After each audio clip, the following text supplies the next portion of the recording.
Halo, welcome to Podcast Bacon. Berencana itu keren. Podcast ini itu adalah kolaborasi dari Dinas Pengendalian Penduduk dan Keluarga Berencana yang berkolaborasi dengan Radio Sturada, yang mana podcast ini akan disiarkan juga di YouTube Sturada. Hari ini kita akan ngobrol santai soal salah satu gerakan yang namanya GATI, Gerakan Ayah Teladan Indonesia, dan MYP, Meaningful Youth Participation. Kita juga bakal bahas banyak hal terkait peran dari ayah dalam keluarga, dan juga tentang gimana sih caranya biar suara remaja tuh bisa didengar dan bisa berperan penting di dalam masyarakat. Jadi siapin posisi paling nyaman kamu, karena kita bakal ngobrol dan pastinya bakal dapet banyak banget insight yang keren. Di sini aku nggak sendirian, aku Sabina Andria akan ditemani oleh dua narasumber kita. Ada Tariq Azam. Halo. Dan juga Kaila Mutia Nazwa sebagai Duta Genre Kabupaten Karawang 2025. Halo, apa kabar? Halo. Oke, kenalin aku Sabina. Di sini kita akan ngobrol-ngobrol santai soal yang tadi ya, soal gerakan Ayah Teladan Indonesia dan Meaningful Youth Participation. Oke. Mungkin ini untuk sekalian ini aja ya kali ya. Hint sedikit lah ya gitu. Kalau GATI itu adalah kepanjangan dari Gerakan Ayah Teladan Indonesia, yang mana ini merupakan program dari Kementerian Kependudukan dan Pembangunan Keluarga, gitu ya. Yang bertujuan untuk memperkuat peran ayah dalam keluarga agar tidak hanya menjadi pencari nafkah, tetapi juga bisa jadi figur teladan ya, yang aktif, yang hangat dan terlibat dalam pengasuhan anak. Sementara kalau MYP itu tuh kepanjangan dari Meaningful Youth Participation, di mana ini merupakan proses di mana remaja itu terlibat aktif dalam pengambilan keputusan, mulai dari perencanaan hingga evaluasi kegiatan yang berdampak pada mereka. Di sini kita akan ngobrol-ngobrol dulu. Mungkin yang paling pertama banget, gimana kabarnya? Paling pertama banget. Baik, alhamdulillah. Alhamdulillah baik, aku juga. Oke, aku mau nanya langsung kali ya gitu soal GATI gitu. Kalian punya apa pengertian sendiri nggak terkait GATI itu apa? Ya. Jadi untuk GATI sendiri ini singkatan dari Gerakan Ayah Teladan Indonesia, yang dimana program ini adalah program usulan dari Kemendukbangga, Kementerian Kependudukan dan Pembangunan Keluarga. Dan tujuan dari adanya GATI ini adalah untuk mendorong peran dari ayah dalam sebuah keluarga untuk pembangunan ataupun untuk pertumbuhan sang anak, begitu. Iya, dan juga kalau di Indonesia sendiri itu menduduki posisi ketiga negara yang memiliki fatherless terbanyak. Makanya Kemendukbangga itu memberikan sebuah program kerja yang bernama GATI ini agar genre maupun PIKR di seluruh Indonesia itu dapat menyuarakan tentang pentingnya ayah dalam keluarga. Berarti kalau dari cara GATI sendiri ini untuk kayak mengajak nih para ayah supaya bisa lebih aktif terlibat, itu tuh gimana? Untuk pendekatannya sendiri dari pemerintah ini lebih ke edukatif dan juga interaktif sih, karena dengan pendekatan edukasi ini para orang tua ataupun yang akan menjadi orang tua, khususnya ayah, ini diberikan pengarahan, diberikan wawasan bagaimana caranya menjadi ayah yang baik, bagaimana menjadi ayah teladan, seperti itu. Mungkin dari Teh Wawa. Oke, jadi dari genre Indonesia sendiri itu biasanya dan sekarang itu lagi mengadakan sebuah lomba tentang video GATI ini. Betul. Jadi mengajak seluruh remaja maupun genre itu untuk menyuarakan GATI itu seperti apa.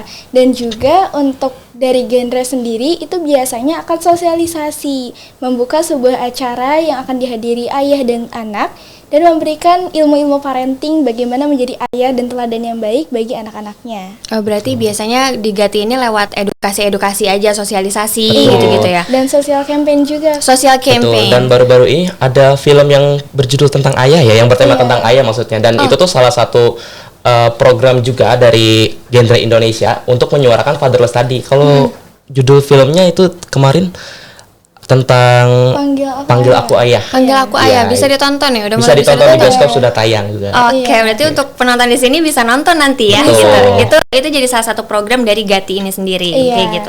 Terus aku juga ngelihat ini cukup menarik ya sebenarnya. Tapi di satu sisi sedih juga sebenarnya. Ada data dari UNICEF di mana lebih dari 40% anak di Indonesia itu tuh merasa kurang mendapat dukungan emosional dari ayahnya.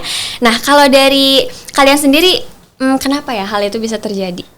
Oke. Pertama mungkin menurut aku karena kurangnya komunikasi antara anak dan ayah yang seperti kita tahu, ayah itu persepsi di masyarakat ya, ayah itu adalah sebagai pencari nafkah gitu. Iya. Nah, kebanyakan ayah-ayah yang ada di Indonesia ini berpandangan bahwa oh ya udah tugas saya hanya mencari nafkah gitu, tidak ada hubungannya dengan parenting pada anak, tidak ada hubungannya menjadi teman cerita untuk anak gitu. Sehingga itu sih yang menurut aku menyebabkan kenapa kurangnya dukungan emosional anak ini yang disebabkan oleh fatherless kayak gitu. Iya, benar banget yang disampaikan oleh Kang Fari tadi ya. Sebenarnya di sini aku mau nambahin aja kalau misalkan peran ayah tuh penting banget bagi tumbuh kembang sang anak. Gimana cara dia ngelihat dunia, dan juga pastinya untuk remaja perempuan itu jadi tahu gimana sih suami yang baik dan gimana sih ayah yang baik sebenarnya. Kalau biasanya anak yang tahu kalau ayahnya itu melakukan kekerasan dan lain sebagainya, dia juga pasti akan melihat dunia, oh laki-laki seperti ini ya. Iya Padahal sih ya, juga gitu. nggak seperti itu. Jadi pentingnya ayah di sini itu adalah sebagai teladan untuk anak-anaknya. Oke, kalau boleh lebih dalam lagi, kalian sendiri deketnya lebih sama ibu atau sama ayah? Oke. Kalau dari aku sendiri, aku lebih dekat ke ibu, tapi aku sama ayah tuh nggak jauh juga gitu. Kalau untuk ayah, aku tuh lebih ke ngasih pandangan-pandangan logis sama realistis gitu. Nah, kalau sedangkan untuk ibu, ini lebih ke pendekatan yang emosional aja gitu. Iya, kalau dari aku sendiri itu tuh lebih dekat sama ibu juga, tapi peran ayah di sini itu nggak tergantikan juga. Jadi kalau misalkan ayah ada waktu luang, kayak misalkan lagi libur kerja, itu tuh suka ngajakin jalan-jalan atau pergi kemana. Aku juga begitu sih. Iya, terus juga kadang random aja malam-malam habis salat isya, terus tiba-tiba diajak deep talk. Kayak hari ini kamu sekolahnya gimana? Dan itu menurut aku salah satu langkah gimana cara ngebangun komunikasi juga kepada anak. Kayak seenggaknya itu ngeluangin sebagai seorang ayah waktu senggang, misalnya habis sholat kayak seperti tadi. Terus juga kalau lagi ada waktu untuk antar jemput anaknya di motor atau di mobil, itu tuh bisa tanyain kabar anaknya tuh kayak gimana. Iya, pertanyaan-pertanyaan receh kayak gitu aja sebenarnya udah membantu banget ya untuk menguatkan chemistry ibaratnya antara anak dan ayah gitu. Oke, aku nggak tahu sih penonton di sini ada yang relate atau enggak. Tapi kalau dari aku sendiri tuh sebenarnya lebih dekat ke ibu, karena ke ayah tuh ada rasa segannya juga gitu loh. Karena mungkin kan tiap hari di rumah ketemunya sama ibu gitu kan, sementara ayah kan kerja gitu. Jadi sekalinya memang ada waktu bareng sama ayah tuh segan, bingung, awkward juga gitu. Jadi kayaknya memang ya karena interaksinya pun nggak yang sebanyak kita sama ibu. Karena ada gap ya Teh. Benar. Tapi kalau menurut kalian sendiri sosok ayah yang ideal, kalian ada nggak ininya? Kalau dari aku, sosok ayah yang ideal menurut aku itu adalah yang bisa memberi teladan, itu sudah pasti. Kemudian yang kedua juga bisa menjadi ruang bercerita bagi anak-anaknya, karena ayah itu nggak cuma dituntut untuk mencari nafkah aja gitu, tapi ayah juga sebenarnya ibaratnya itu sosok role model untuk anaknya. Jadi harus banget ngasih teladan dan harus bisa menampung cerita-cerita tadi gitu. Contohnya kayak cerita-cerita receh aja, kayak misalkan hari ini aku capek banget ya, hari ini ternyata aku dapat cerita A, B, C dan sebagainya. Itu tuh menurut aku udah menjadi sosok ayah yang ideal tuh seperti itulah gitu. Iya, karena tugas ayah sendiri itu nggak cuma nyari nafkah doang ya, juga membantu untuk perkembangan emosional sang anak. Betul. Kayak untuk menampung ceritanya dan lain sebagainya. Jadi tuh anak juga bisa saling sharing ke ayahnya, kabar aku gimana. Dan biasanya anak yang memiliki komunikasi yang baik kepada ayahnya, dia itu untuk komunikasi sosial juga akan lebih mudah. Bisa bergaul sama siapapun juga. Terus sekarang nih kan akhir-akhir ini kadang kita sering banget ngedenger kayak ada aja kenakalan remaja yang terjadi gitu. Menurut kalian apakah kenakalan remaja yang marak terjadi ini itu ada korelasinya juga kah gitu sama peran ayah yang kurang di dalam keluarga? Sangat berhubungan, karena tadi ya ayah itu sebagai sosok role model, dan juga ketika para remaja ini nggak menemukan ruang bercerita, dia tuh akan cenderung lebih mencari pelarian, dan salahnya adalah mencari pelarian ke hal-hal negatif tadi gitu, yang berujung ya kenakalan remaja gitu. Dan memang sangat penting peran dari ayah ini. Aku juga pernah baca satu riset. Jadi riset ini tuh dari National Institute of Health. Di riset ini tuh menjelaskan bahwa ayah itu punya peran jangka panjang sampai dengan 30 tahun anak laki-laki gitu. Peran jangka panjangnya ini adalah seperti apa? Dari sisi emosionalnya gitu. Ketika sang ayah bisa memberikan pemahaman yang baik tentang emosional, Maka dampaknya ini akan panjang sampai dengan 30 tahun tadi, seperti itu kurang lebih teh. Jadi sangat berperan ya. Apalagi tadi kena remaja seperti itu. Dan juga untuk peran anak perempuan sendiri itu pastinya penting banget ya. Kalau misalkan anak-anak perempuan ini khususnya remaja tidak menemukan sosok ayah dalam keluarganya, dia juga bisa mencari pelarian sosok ayah di yang lain. Nah, takutnya itu tuh berimbas kepada pergaulan bebas. Misalkan dia tuh tiba-tiba dekat sama yang lebih tua yang jarak gapnya itu jauh banget, ataupun dia itu ketemu sama penipuan-penipuan yang aneh. Kadang berita buruknya itu ada aja anak kecil yang main sosial media, terus tiba-tiba chatan yang ternyata lebih dewasa kayak udah om-om. Dan itu yang ditakutkan sih, karena bisa jadi dia itu kayak menyuruh untuk melakukan sesuatu yang nggak sepastinya, dan anaknya karena dia nggak tahu itu benar atau salah, jadi dia melakukan dengan sukarela. Karena balik lagi kan sebenarnya kalau udah di luar tuh udah macem-macem banget kan sebenarnya gitu. Jadi ya satu-satunya tameng perlindungan ya itu. Jadi ada si anak merasa sudah dilindungi juga kok sama keluarganya, sudah cukup juga kok di keluarga gitu ya. Jadi itu sih salah satunya mungkin ya yang bisa meminimalisir lah potensi kenakalan remaja yang mungkin akan terjadi di kemudian hari gitu kayak gitu. Tapi kalau dari kalian sendiri, kalian kan masih anak muda, apakah ada pesan mungkin yang bisa disampaikan untuk ayah sebagai kalian ya, sebagai anak atau mungkin sebagai calon ayah, calon ibu? Ada nggak kira-kira?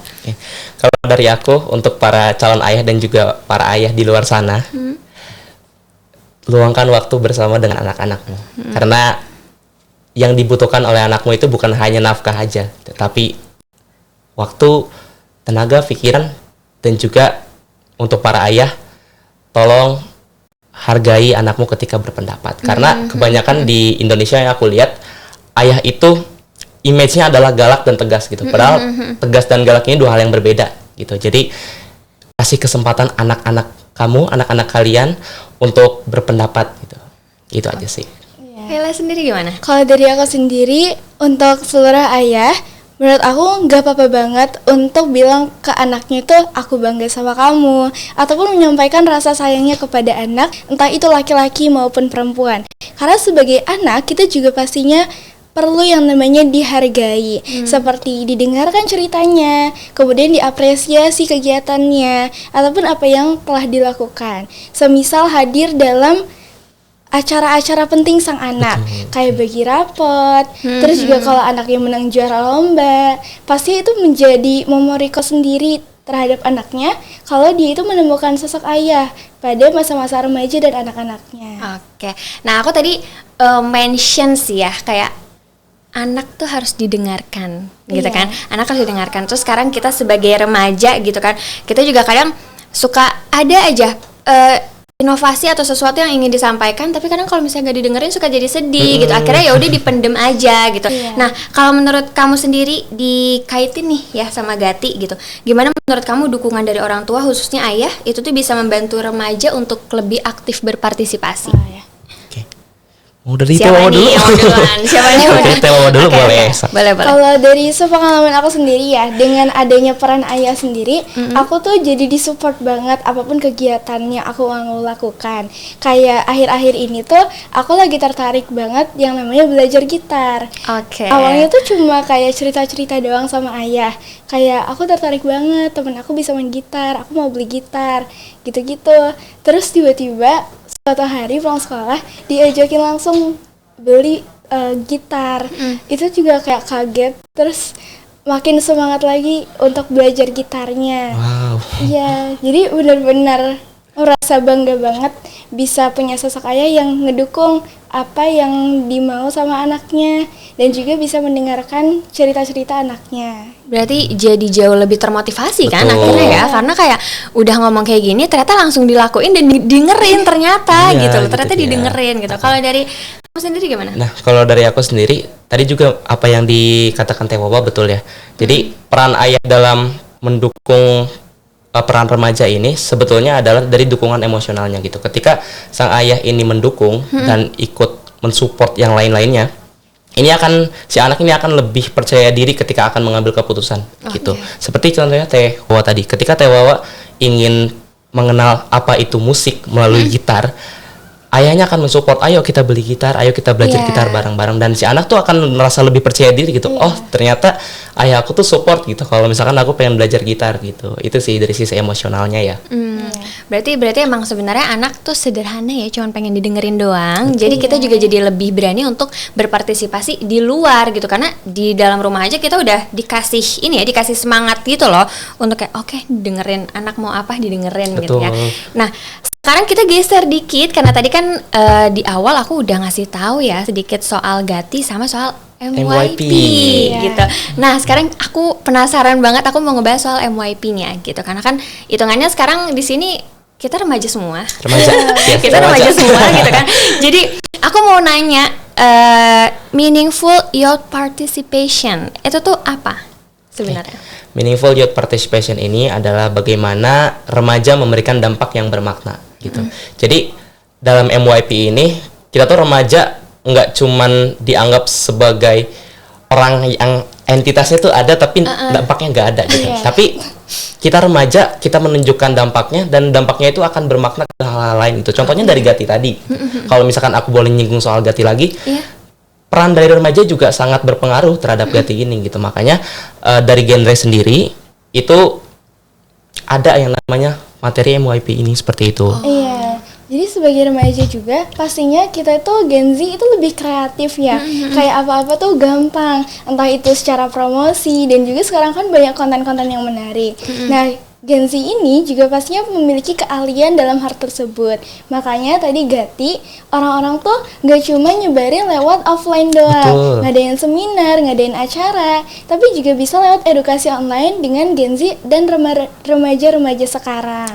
Oke, berarti sebagai seorang remaja sangat amat berpengaruh juga ya partisipasi dari kita gitu ya. Nah, terus menurut kalian sendiri seberapa penting sih remaja itu tuh ikut berpartisipasi, baik itu dalam kegiatan sosial, mungkin kalau yang Gati tadi kan kegiatan sosial juga gitu, tapi kan kita juga nggak menutup kemungkinan bakal berkontribusi juga dalam kegiatan lainnya, semisal di kegiatan pemerintahan gitu. Nah, menurut kalian gimana tuh? Menurut aku peran pemuda itu penting banget ya, karena aku mau ngutip quotes dari Bung Karno. Jadi Bung Karno tuh pernah ngomong gini, berikan aku 10 pemuda maka akan kuguncangkan dunia. Mungkin udah familiar ya didengar. Nah, quotes itu tuh sebenarnya mengandung arti bahwasannya memang pemuda atau generasi remaja ini memang punya dampak yang besar gitu untuk membangun sebuah bangsa dan negara. Dan makanya kenapa kalau pertanyaannya apakah penting pemuda ini untuk berkontribusi di kegiatan sosial, jawabannya penting banget. Karena tadi kita sebagai penerus bangsa, kita yang akan punya power lebih banyak ke depannya, dan tentunya umur kita masih panjang dibandingkan generasi sebelumnya. Jadi kita masih punya banyak kesempatan, punya banyak waktu untuk merubah ataupun memperbaiki bangsa gitu. Dan remaja sekarang itu kan dalam masa-masa produktif ya, usia-usia produktif. Jadi masih banyak hal yang bisa kita lakukan. Dan Gen Z ini kan suka kreatif. Jadi emang ada salah satu tren di mana Gen Z itu punya banyak pekerjaan sampingan. Kayak jadi guru, terus jadi guru di les privat, jadi MC. Jadi tuh banyak banget hal yang bisa dilakukan oleh remaja-remaja sekarang. Dan tentunya kita sebagai remaja juga pasti memiliki potensi dan bakat masing-masing. Oleh karena itu aku juga mau ngajak kepada teman-teman remaja semua, teman-teman bisa banget nih mulai untuk mencari dan mengenal diri terlebih dahulu. Bakat aku di mana, potensi aku di mana. Kemudian setelah bisa ditemukan, dikembangkan lagi dan mulai berdampak di lingkungan sekitarnya. Oke, karena kadang kalau semisal kita udah tahu potensi kita udah tahu apa yang mau disampaikan, biasanya jadi lebih mudah untuk didengar kadang sama orang. Karena balik lagi cara penyampaiannya enak, orang jadi paham gitu. Karena kita pun cara menyampaikannya enak gitu. Soalnya kita udah tahu, oh kayaknya aku tipenya yang cocoknya jadi ini deh, cocoknya cara menyampaikannya dengan ini deh gitu. Jadi mungkin itu bisa jadi salah satu cara ya, kenali diri dulu gitu. Terus lalu juga peka sama keadaan sekitar gitu. Lalu itu bisa membantu untuk kita bisa lebih mudah untuk didengarkan gitu ya sebagai remaja. Nah, terus karena tadi udah dijelasin sedikit ini ya, banyak soal suara remaja yang harus didengar gitu. Kalau dari kalian sendiri, ini mungkin aku pengen sharing juga dari kalian, itu tuh pernah nggak ikut kegiatan yang ngebuat kamu nih ngerasa ternyata aku didengerin ya gitu? Pernah nggak? Bisa diceritain? Pernah ya, aku dulu waktu GTS ya, Genre Goes to School, itu aku datang untuk menjelaskan terkait dengan kesehatan mental. Dan di situ ternyata aku baru sadar bahwa ternyata suara aku tuh didengar loh gitu. Ternyata walaupun aku ngerasa bahwa apa yang aku lakukan ini adalah langkah kecil, tapi ternyata cukup menghasilkan impact gitu, cukup berimpact pada remaja, pada lingkungan sekolah yang aku datengin itu. Kayak gitu sih kalau aku. Dari kalian sendiri gimana? Kalau dari aku sendiri, aku tuh sempat mengikuti kegiatan genre yang dimana workshop upgrade tentang kita, dimana salah satu materinya itu tentang empati. Di situ tuh kita saling sharing perasaan kita kayak gimana, pandangan kita terhadap remaja, dan itu bener-bener dalam satu ruangan yang isinya sekitar 20-an orang, itu tuh bener-bener didengerin loh waktu kita ngomong. Jadi rasanya tuh bener-bener dihargain banget. Dan aku juga jadi sadar waktu itu bahwa kita sebagai remaja adalah generasi penerus masa depan yang pastinya juga penting peran kita untuk melanjutkan bangsa ini. Oke, karena tadi yang ngerasa didengerin, ada momen senangnya gitu ya, momen kayak oh ternyata didengerin gitu ya, amaze-nya. Tapi kan gak dipungkiri juga kadang ada sedihnya, ada tantangannya gitu kan. Nah kalau dari kalian sendiri pernah gak punya momen dimana kalian merasa wah kayaknya tantangannya ini deh gitu, untuk kita sebagai remaja harus didengerin tuh kayak tantangannya ini deh gitu, ada gak? Kalau dari aku tantangannya sih masih kurang media yang bisa kita manfaatkan untuk bersuara gitu. Karena walaupun media digital ataupun sosial media sekarang sudah masif, sudah di mana-mana, arus informasi juga banyak, tapi tetap aja kita itu masih perlu sedikit effort untuk bersuara, untuk didengarkan melalui media online ini gitu. Jadi aku bisa jawab salah satu tantangannya adalah itu. Jadi kita masih kurang sarana ataupun media yang bisa kita gunakan untuk bersuara. Paling dari aku seperti itu. Dan kalau dari aku juga lebih sering ke evaluasi diri sendiri juga. Kan kita juga sebagai Duta Genre itu pasti audiensnya tuh berbagai macam ragam. Ada yang anak-anak, ada yang remaja sebaya, ada juga orang yang lebih tua. Jadi kita juga pastinya harus meningkatkan skill adaptif kita. Kosakatanya dijaga kayak gimana, ke anak-anak mungkin bahasanya lebih simpel lagi. Kemudian ke orang dewasa seperti apa. Jadinya perlu dari kita juga tahu kekurangan kita itu di mana, terus kita sering-sering mengevaluasi diri kita agar kedepannya kita bisa lebih berkembang lagi. Iya, jadi tantangannya tuh kompleks ya, nggak hanya dari faktor eksternal aja, tapi kadang dari internal kitanya juga ada gitu. Iya, kadang tapi kan memang terlepas dari itu semua ya pasti pelan-pelan dalam keberjalanannya pasti nemu juga kan sebenarnya jawabannya. Oh ternyata diriku kurang ini gitu. Oh ternyata dari sisi eksternal saya kurang ini gitu loh. Jadi kayaknya seiring berjalannya waktu walaupun ada tantangan ya terlewati juga ya ujung-ujungnya gitu. Terlewati juga gitu. Nah, aku banyak banget dapat insight baru soal Gati sama MOIP sebenarnya. Tapi aku sekarang mau sedikit nanya-nanya soal yang berhubungan sama Duta Genrenya justru gitu. Nah, aku mau nanya ada gak sih gimana itu caranya dari PIKR atau Forum Genre itu tuh bisa jadi tempat untuk menerapkan FYP secara nyata? Ya, dari Forum Genre sendiri ini kami hadir ke masyarakat sebagai pendidik dan juga konselor sebaya. Jadi pendidik dan konselor sebaya ini adalah isinya orang-orang yang memang masih remaja, yang tugasnya adalah untuk mewadahi cerita-cerita, mewadahi keluh kesah, dan mewadahi mungkin curhatan-curhatan masalah yang dihadapi gitu. Jadi untuk genre sendiri memang nggak hanya fokus sosialisasi aja, tapi juga kita sebagai teman cerita itu kurang lebih. Oke, dari aku sendiri, karena aku juga adalah salah satu anggota dari PIKR, Pusat Informasi dan Konseling Remaja, pastinya kita tahu nih, PIKR ini itu fokusnya lebih kayak ke sekolahnya. Teman-teman remaja, siswa-siswi yang ada di sekolah kita masing-masing, maupun ada juga PIKR yang asalnya itu dari masyarakat. Nah, kalau PIKR dari sekolah ini, itu biasanya berfokus setiap seminggu sekali, kan PIKR itu termasuk ekstrakurikuler ya. Kita itu biasanya mengadakan perkumpulan, dan juga kalau di PIKREVA, PIKR aku, itu tuh ada yang namanya program kerja seperti kotak curhat. Jadi itu kita biasanya berkeliling ke kelas-kelas, terus anak-anak kelas, siswa-siswi itu tuh bisa mengisi keluh kesahnya seperti apa, hari-harinya seperti apa, hal-hal yang lebih personal. Dan kita itu menjadi konselor sebaya, kita akan memberikan solusinya lewat media sosial seperti apa, dan biasanya juga dijadikan materi untuk pembahasan. Oke, berarti cukup banyak ya sebenarnya gitu ininya apa namanya penerapan MYP secara nyatanya gitu Duta Genre. Nah, kalau kalian sendiri sebagai Duta Genre Kabupaten Karawang 2025 sejauh ini bentuk partisipasi bermakna yang sudah dilakukan itu seperti apa? Oke. Kalau dari aku sudah melakukan beberapa edukasi ke sekolah-sekolah dan juga ini mungkin masih dalam tahap pengerjaan, tapi setelah ini akan ada beberapa video yang aku upload di sosial media ini terkait dengan kesehatan mental, edukasi kesehatan reproduksi dan lain-lain, dan menurut aku itu juga salah satu bentuk pengabdian aku kepada masyarakat dan khususnya untuk mengimplementasi MYP ini. Tuh. Kalau dari aku sendiri, karena emang aku dasarnya aktif di Pick R juga, aku pastinya melakukan program kerja di Pick R aku. Kayak yang tadi sebelumnya aku sempat ceritakan, kita menjalankan program kerja kotak curhat. Kemudian aku pernah mengisi beberapa workshop upgrade tentang kita. Di situ aku tuh memberikan sebuah materi tentang bagaimana sih para remaja itu memiliki soft skills. Karena soft skills itu nggak bisa kita pungkiri adalah suatu hal yang penting untuk masa depan kita. Benar sih. Nah, di situ aku juga belajar kalau misalnya sebagai remaja harus terus upgrade diri. Kayak misalkan aku juga sempat kepikiran gimana sih cara buat konten yang menarik, dan juga aku tuh lagi belajar juga terkait Canva, CapCut dan lain-lain.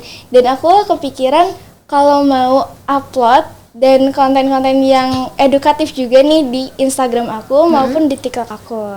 Oke, nah ini kita udah ngobrol banyak banget soal Duta Genre, soal Gati, soal MYP gitu, nggak kerasa banget gitu. Mungkin ini terakhir kali ya gitu. Terakhir aku mau nanya nih. Oh terakhir ini harus gong deh gitu. Kalau jawabannya harus gong. Biar dapet gitu. Iya.